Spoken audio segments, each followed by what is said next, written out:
That's why we acted decisively in imposing tariffs on Chinese EVs, on Chinese steel, on Chinese aluminum. As you know, we have a further consultation which is ongoing, and we are looking at whether we need to impose further measures. Deputy Prime Minister Chrystia Freeland there signaling Canada is considering following the U.S. in banning Chinese software in cars. The potential move comes after Canada, as she mentioned, announced a 100% tariff on Chinese-made EVs that starts next month. Ontario wants the feds to fully follow suit. The province's Economic Development Minister Vic Fideli is with us live from Toronto now. Minister, good to see you. Thank you for making the time. Good to see you today. I was reading, Minister, about the discussion that U.S. officials were having with reporters in a briefing about why they were pursuing this move. And they focused very much on an issue, it being an issue of national security versus an economic one. And I wonder, from your perspective, does that national security risk exist in Canada as you see it? And have you seen evidence to bear that out?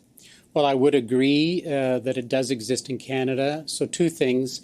The economic risk was handled by putting the 100% tariff on Chinese-made EVs, because of course we know they're made artificially cheap with dirty energy and not very good employment standards. So we know that.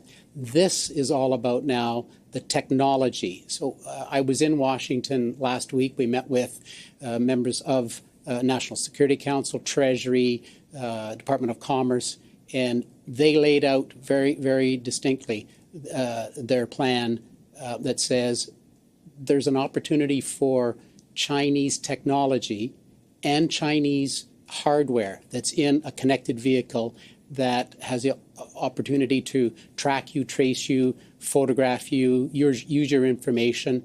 And the national security aspect of it was they can have your car stopped or control your vehicle. That's where they feel the security lies. And is there a lot of that in Canada that is sort of forming the impetus for you making this ask of the federal government? Every vehicle today, the majority of vehicles today, modern vehicles, already are connected. This is not only about electric vehicles. This is your vehicles that have a very modern screen. So you're already connected. They already have the ability to track you. They already have the ability to monitor and capture that data. In the electric vehicle, when they upload or download the software, they have the ability then to control the vehicle. And that's the big concern. In your conversations in Washington, I'm not sure what you can share, but is there a push from officials there to see Canada follow suit? My understanding is that did exist, obviously, when it came to the tariffs. This is on the national security side. Do they want their allies, including us, doing the same thing as they are? Oh, absolutely. And we need to be in perfect lockstep with our largest trading partner, the United States. We can't have divergent thoughts on that. They need that. They feel it's a national security. They've explained why, and the explanation is absolutely plausible. When you get a software upgrade, it can absolutely control your vehicle. In addition to using your data as well. Do we have any? And look, I have no reason to doubt that. Certainly, there are Chinese state-owned companies that have a history of issues when it comes to national security. But is there hard evidence that that is actually taking place? And I ask against the backdrop of, look, it's obvious that your government and the federal government want the EV industry to develop and be successful in this country. You've put a ton of taxpayer money into that happening. Does this have anything to do with that? Do you have hard evidence to support the push that you're making? Well, I would say what I would be able to share is it's more than anecdotal at this point, but it began with the 100% tariff. That was really, really important to show and to signal the U.S. we're tied at the hip with you.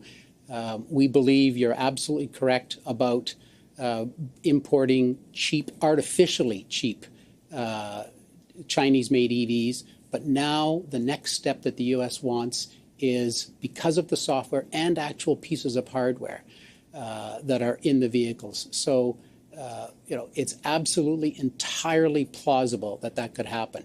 I look at the positive side. It gives our Ontario manufacturers another opportunity to make more software, make more parts of a vehicle.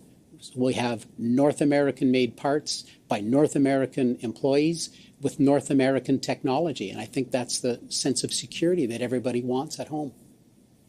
We played that clip from the finance minister earlier. Your ask was essentially directed to her at her press conference, and she seemed very open. Have you had any conversations behind the scene?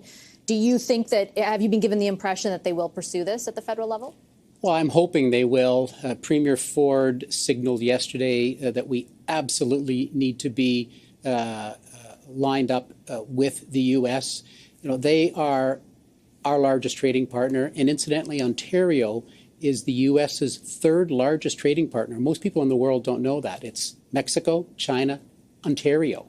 So it's $500 billion a year that goes back and forth between Ontario and all of the U.S. We are absolutely linked, whether it's in the auto sector or other manufacturing or goods and services. So we need to continue to signal to them, we're with you, we're your partner, there'll be no backdoor through Canada. And I think that's the message that Premier Ford shared very loud and clear yesterday. Minister, before I let you go, you mentioned some of the Premier's comments this week. I wanted to ask you about another set of comments in your capacity, in particular as Minister of Job Creation. He was responding to a question about wait lists for affordable housing. The Premier said that though he was willing to help those who are unhealthy, for those who do have their health, quote, get off your ASS and start working like everyone else. Very simple. I think Canadians and Ontarians watching understand the sentiment that may underpin those comments. But given how hard it is to afford a home, how many people with jobs, record numbers, are attending food banks, isn't that incredibly insensitive to say? Well, I think the Premier is very, very strong in his passion towards finding jobs for people. I think that's really what his message is that, look, we're working day and night to turn this economy around. We inherited an economy.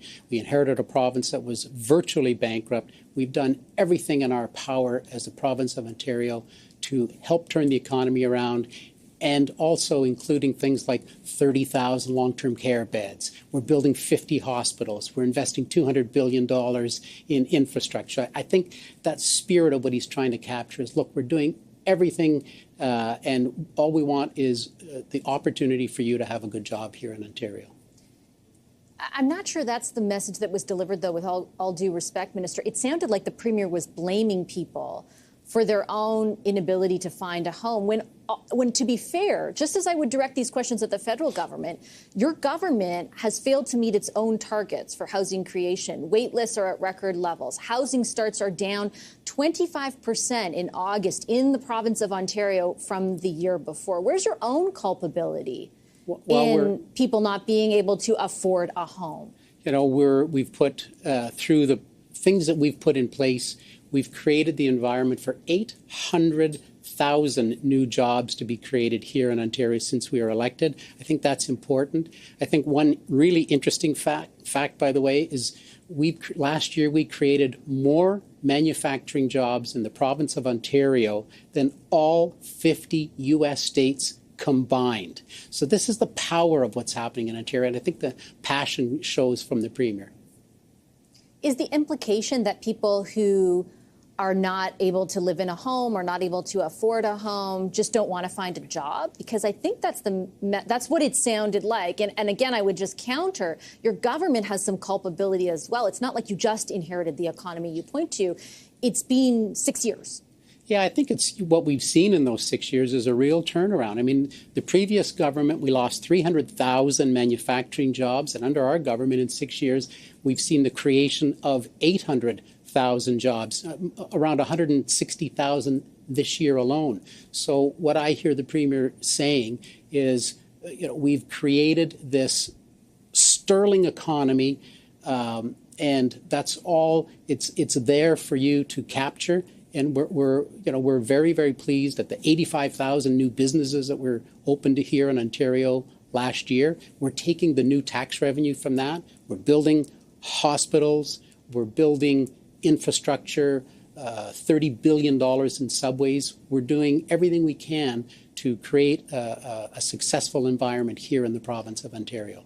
And certainly I wouldn't take away from your record on job creation, Minister. But again, with respect, are you trying to say we've created all these jobs and you just don't want them? Again, I'll point to the statistic from the Food Bank, where 1 in 6 visitors now cite employment as their primary source of income. That's an 82% increase over 2017, just before you came into office. Why is it the Ontarians' fault and not your government's? Well, look, there's always more work to do, and that's why we continue to build long-term care homes. That's why we're building hospitals. That's why we're building roads and bridges. And that's why we're seeing record investment here in Ontario. You spoke about the EV sector earlier. There's $44 billion in new announcements here in Ontario.